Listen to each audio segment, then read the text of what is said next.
My name is Ashim Mukherjee, Assistant Professor of LCIT Engineering College Bilaspur. Today we will discuss about engineering mechanics, about BTech third semester. This is going to lecture 1. Totally we discuss about the introduction of engineering mechanics and theory aspects. First of all, we have to say this content is about the whole concept is about the previous years, which going to we had the preference on the first year like second semester at the same aspect ratio. Okay, so today first of all we discuss about the before we have say something. This is a book has been preferred to AK Tayal, Engineering Mechanics, and the numerical aspects and the CSUT point of view and the different questions as getting we at evaluate also. Okay, so let's start your video first. So first is about introduction of mechanics. What is mechanics?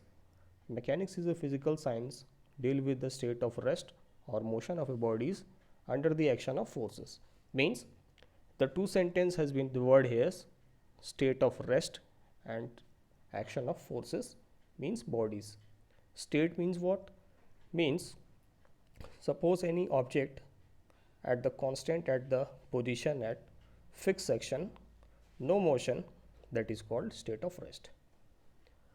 And the next thing is about the next we have the scenario which is going on the mechanical section like mechanics, static, dynamics, kinematics and kinetics.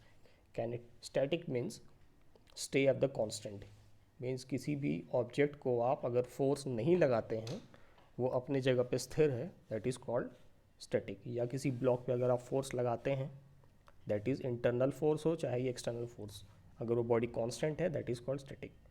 अगर इस पर कोई motion create होते हैं या force लगते हैं that is depend upon internal force या external force, that is called dynamics. Dynamics is also another name called motions, जहाँ पे फ्लो की बात आती है. Next thing is kinematics. Kinematics is also called the mixing of the inclined force at different section at different force like tension, compression and axial forces.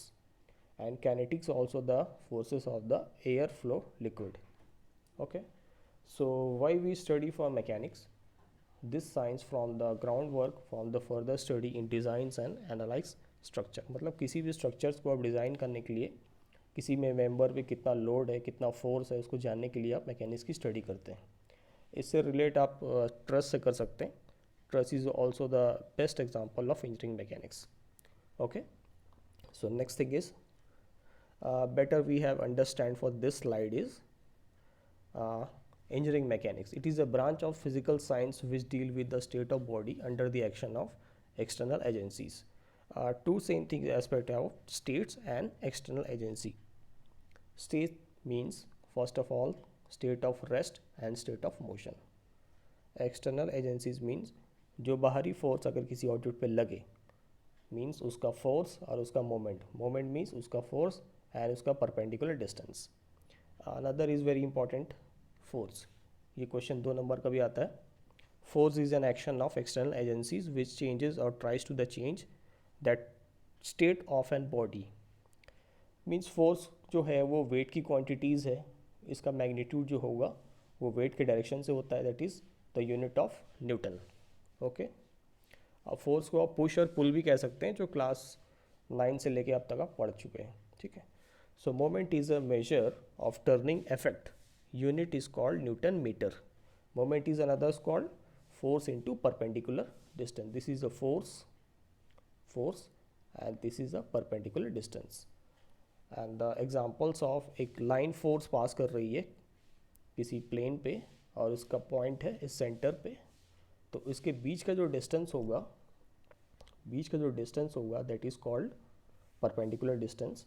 So moment is equal to force into perpendicular distance. Okay, next is classification of mechanics. ये कई branches में बटा हुआ है mechanics. तो mechanics जो होगा वो रिजिड में, डिफॉर्मेशन में, फ्लूइड में. रिजिड मीन्स कोई सॉलिड पार्टिकल्स है. ये पत्थर को ले सकते हैं, पत्थर पे आप मोशन क्रिएट करेंगे, आप उस पर धक्का दे रहे हैं तो उसकी बॉडी की शेप चेंज नहीं हो रही है, साइज चेंज नहीं होगी. डिफॉर्मेशन कब होगा? किसी ऑब्जेक्ट पे आपने फोर्स लगाया तो उसका साइज, शेप और वॉल्यूम दोनों, तीनों क्वांटिटी जो होगी वो चेंज होगी. That is depends on solid mechanics. Fluid mechanics पे अपन क्या बात करते हैं? किसी लिक्विड, मीन्स लिक्विड यानी पानी, वाटर, या किसी मोशन की बात करते हैं. That is called fluid mechanics. Another is engineering mechanics deal with previous slide, static dynamics, kinematics and kinetics, same thing. Okay. Next is very important definition. What is force? Force is called a very simple definition. You know, force is a push or pull.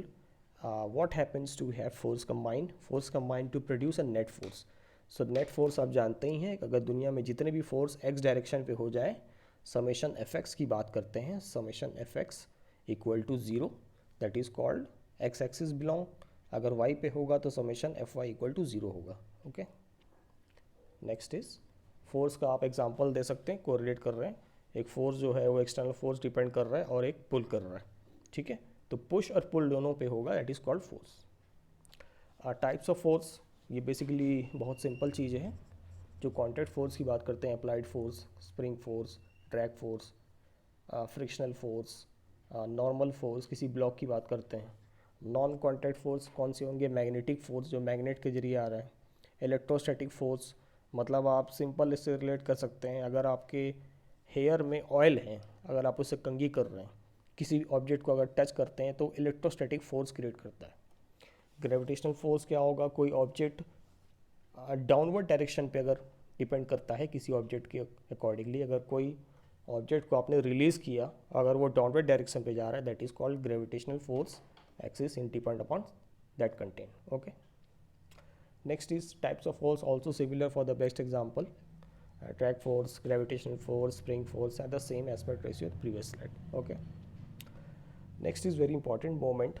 Moment is called force into perpendicular distance, and the best example related to this figure.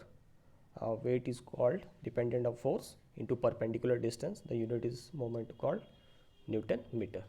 Okay. Types of moment क्या क्या होंगे? अगर घड़ी का direction अगर जिस axis पे चल रहा है, that is called clockwise direction. उसका उल्टा डायरेक्शन देंगे घड़ी का, that is called anti clockwise.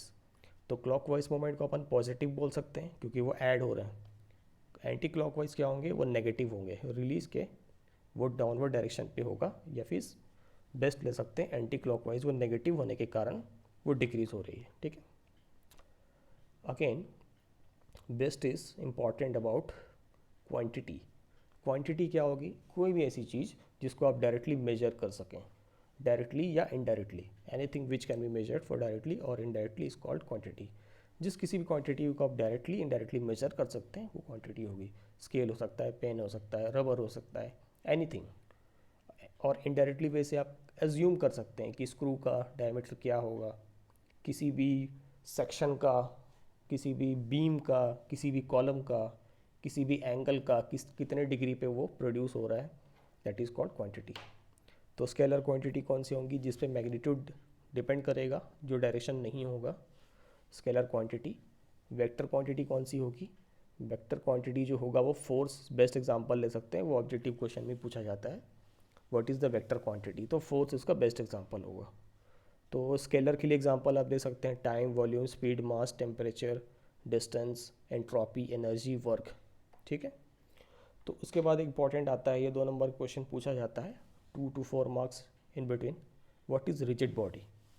When there is no deformation in their body after their application of external force of the body is called rigid body. कैसे समझेंगे इसको? अगर आपके सामने कोई एक ऑब्जेक्ट रखा हुआ है, या आप चट्टान ले लीजिए या कोई स्टोन ले लीजिए, आपने उस पर फोर्स लगाया, जब उस पर कोई मोशन नहीं हुआ, अगर वो अपने स्थान से दूसरे स्थान में परिवर्तित नहीं होता है तो उसका कोई डिफॉर्मेशन नहीं होगा. मीन्स उस पर कोई भी साइज, शेप चेंज नहीं हो रहे हैं, that is called rigid body. कौन से फोर्स होंगे? चाहे वो बाहरी फोर्स हो, चाहे इंटरनल फोर्स हो. बाहरी means external, other means internal. Okay. Depend upon different types of force. Inclined force भी एक्ट हो सकते हैं, but there is kind of rigid bodies. तो डिफॉर्मेशन होगा, बहुत ही नेग्लिजिबल हो सकता है, जो आपको दिखाई ना दे. अगर आप वॉल पे फोर्स लगा रहे हैं तो उस पर कोई भी डिफॉर्मेशन ना हो, लेकिन ऐसा पॉसिबल नहीं है, प्रैक्टिकली डिफॉर्मेशन होता है लेकिन अपन उसको काउंट नहीं करते, that is called negligible deformation. Okay, उसके बाद रेजुलेशन ऑफ फोर्स आप जानते ही हैं, अगर कोई कंपोनेंट एंगल के करीब है that is called cos theta, angle से दूर है that is called sine theta. अगर वाई एक्सिस अलोंग द है that is called positive, Y axis before है that is negative, X axis आप जो क्वाड्रेंट लेते हैं फर्स्ट क्वाड्रेंट उसके अलोंग पॉजिटिव होगा and behind negative. Same thing आप जो फर्स्ट ईयर में पढ़ चुके हैं। ओके, तो नेक्स्ट चीज़ होगा आपका कॉम्पोजिशन ऑफ फोर्सेस। इसमें एक चीज़ याद रखिएगा कि इसमें लॉ ऑफ जो कोसाइन है इसका फॉर्मूला ये न्यूमेरिकल में पूछा जाता है। जब आप पिछले सेमेस्टर में पढ़ा होगा आपने, किसी का डायरेक्शन और मैग्नीट्यूड निकालने के लिए मैंने क्वेश्चन करवाया था कि टेन थीटा क्या होगा और summation F Y by summation F X that is tan theta, उसका क्या होगा वो डायरेक्शन, और एंगल क्या होगा दैट इज़ कॉस थीटा। तो इसमें क्या बोलेगा, लॉ ऑफ कोसाइन या फिर कॉम्पोजिशन ऑफ फोर्स के जरिए आप उसका रिजल्टेंट निकालिए। आर मीन्स रिजल्टेंट, तो उसकी फॉर्मूला क्या होगी, P square plus Q square minus 2 B Q cos B, या आप पी और क्यू को किसी भी कंपोनेंट से ले सकते हैं, ए और बी से भी ले सकते हैं। और देखिए ये एक फोर्स है, ये एक फोर्स है जो एक रिजल्टेंट फॉर्म कर रहा है पी और क्यू के बीच में, दैट इज़ कॉल्ड रिजल्टेंट। उन दोनों को ऐड कर दीजिए जो आप राइट एंगल ट्रायंगल में यूज़ करते हैं, दैट इज़ पाइथागोरस थ्योरम के लिए। सेम चीज़ इसमें भी अप्लाई हो रहा है। तो नेगेटिव साइन क्यों लिए, हमने वेक्टर यूज़ किया है ताकि अलोंग द रिजल्टेंट कंपोनेंट। ठीक है, तो लॉ ऑफ साइन क्या हो जाएगा ट्रायंगल्स लॉ के लिए, साइन ए, जो आप लेमिस थ्योरम से कोरिलेट कर सकते हैं, जो अपन नेक्स्ट स्लाइड में पढ़ेंगे। ठीक है, तो next is Lami's theorem. Lami's means आप डिस्क्राइब कर चुके हैं प्रीवियस सेमेस्टर में, कोई भी रिलेटिव एंगल है उसका करस्पॉन्डिंग जो एंगल होगा उस फोर्स के, that is Lami's theorem. That is F1 belongs to जो है उसका उल्टा angle, F1 by sine alpha and F2 is sine beta and F3 is sine gamma. जो भी फोर्स है उस फोर्स का करस्पॉन्डेंट जो एंगल होगा that is called Lami's theorem. ठीक है, इसकी डेफिनेशंस आप इससे कोरिलेट कर सकते हैं, फ्री बॉडी डायग्राम के लिए भी यूज़ हो सकता है। बेसिकली लेमिस थ्योरम अपन क्यों यूज़ करते हैं, why we have use for Lami's theorem, basically 3 force are act in a body. अगर कोई 3 फोर्स एप्लीकेबल है कोई प्लेन पे तभी आप लेमिस यूज़ कर सकते हैं, अदरवाइज नहीं कर सकते। 3 फोर्सेस ज़्यादा हैं तो आप इक्विलिब्रियम फोर्स अप्लाई करेंगे, that is summation F X F Y and moment. Okay, तो कंक्यूरेंट फोर्सेस एक्ट होगी किसी बॉडी पे, मतलब एक पॉइंट से नंबर ऑफ फोर्सेस निकल रही हैं, मतलब एक पॉइंट है, एक पॉइंट से बहुत सारे फोर्सेस पास कर रहे हैं, that is called Lami's theorem consider of sine angle theorem.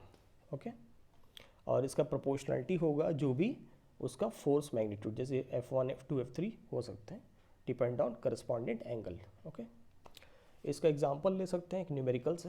देखिए इसमें दिया हुआ है 31 न्यूटन, 31 न्यूटन डाउनवर्ड पे है फोर्स, दोनों एंगल दिए हुए 150 150 और बीच में 60 डिग्री। तो F1 जो डाउनवर्ड है उसका करस्पॉन्डेंट एंगल उल्टा कौन सा होगा, 60 डिग्री। ये वाला 31 जो एंगल है उसका करस्पॉन्डेंस कौन सा होगा, ये वाला होगा, दैट इज़ 150।